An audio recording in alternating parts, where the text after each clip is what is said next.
महाभारत युद्ध के 17वें दिन को अक्सर अर्जुन और कर्ण के युद्ध के लिए याद किया जाता है, पर उस 17वें दिन और भी कई योद्धा आपस में भिड़े थे और एक ऐसी ही भिड़ंत भीम और कर्ण की भी हो गई थी। आइए जानते हैं पूरा वृतांत बोरी क्रिटिकल एडिशन से। इस वीडियो की रिक्वेस्ट हमें हमारे 2 व्यूअर्स सागर मिश्रा और विकास प्रजापति ने की है। आइए जानते हैं इन दोनों के युद्ध का क्या परिणाम निकला। आप सबको हमारा नमस्कार। आपके अपने चैनल ओम गणपति में आपका स्वागत है। अगर आपने अभी तक हमारे चैनल को सब्सक्राइब नहीं किया है तो जल्दी से कर लें और बेल आइकन दबा दें ताकि हमारे हर वीडियो की जानकारी आपको सबसे पहले मिले। कुरुक्षेत्र युद्ध के 17वें दिन जब कर्ण ने युधिष्ठिर को परास्त कर उसका तिरस्कार किया था, तब भीम अति क्रोधित होकर कर्ण को मारने की इच्छा से उसकी ओर बढ़ा। कर्ण ने भी मन में सोचा कि अगर मैं भीम को आज मार डालूं या फिर इसको पराजित कर दूं तो निश्चय ही अर्जुन मुझसे युद्ध करने आएगा और तब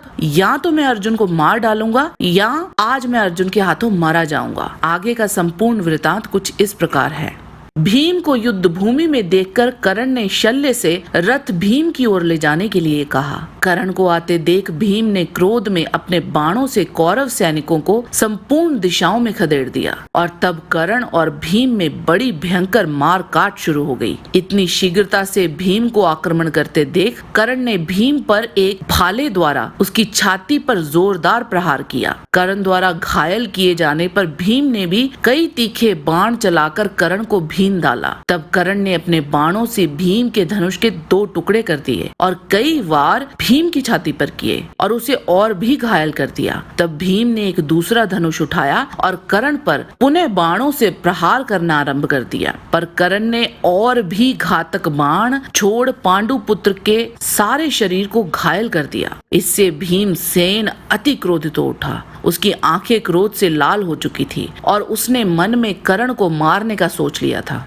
उसने अपने धनुष पर अति शक्तिशाली बाण चढ़ाया जो पर्वतों को विदीर्ण करने की क्षमता रखता था। उस बाण को उसने कर्ण पर छोड़ दिया। वह बाण वज्र के समान ध्वनि करते हुए कर्ण को जा लगा। भीम के बाण से गहरी चोट खाकर कर्ण अचेत हो वहीं अपने रथ पर ही गिर पड़ा। जब शल्य ने देखा कि कर्ण अपने होश खो बैठा है, तब अचेत हुए कर्ण को शल्य रथ के द्वारा युद्ध स्थल से दूर हटा ले गया और जब कर्ण पराजित हो गया तब भीमसेन ने दुर्योधन की विशाल सेना और उसके भाइयों को वहां से पुनः खदेड़ना शुरू कर दिया। तब धृतराष्ट्र संजय से बोले, भीम ने जो कार्य किया है ये करना आसान नहीं है। उसने महान योद्धा कर्ण को रथ की बैठक में गिरा दिया। दुर्योधन तो मुझसे कहा करता था कि कर्ण अकेले ही रणभूमि में समस्त पांडवों का वध कर सकता है। तब उन्होंने संजय से पूछा, राधा पुत्र कर्ण को भीमसेन के द्वारा पराजित हुए देख मेरे पुत्र दुर्योधन ने क्या किया? तब संजय बोला,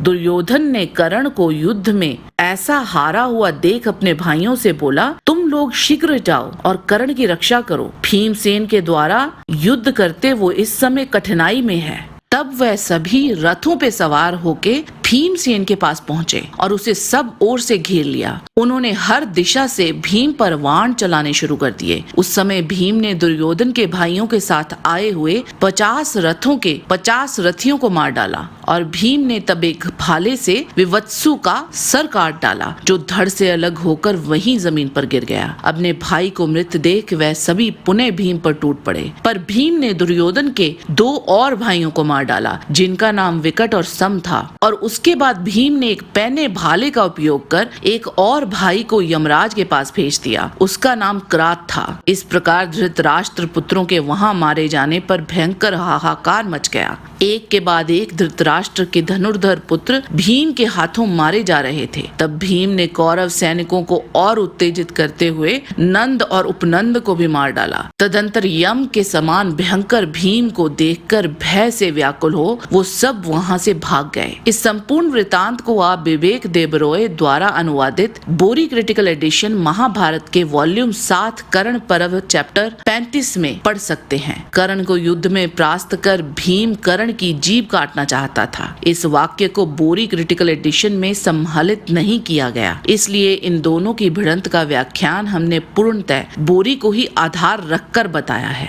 आज के वीडियो में बस इतना ही। जाने से पहले लाइक बटन जरूर दबा दीजिए और अगर वीडियो अच्छा अच्छा लगा है तो शेयर कीजिए। आपसे फिर मिलते हैं एक नए रोचक वीडियो के साथ। तब तक के लिए आप सबको हमारी शुभकामना। नमस्कार।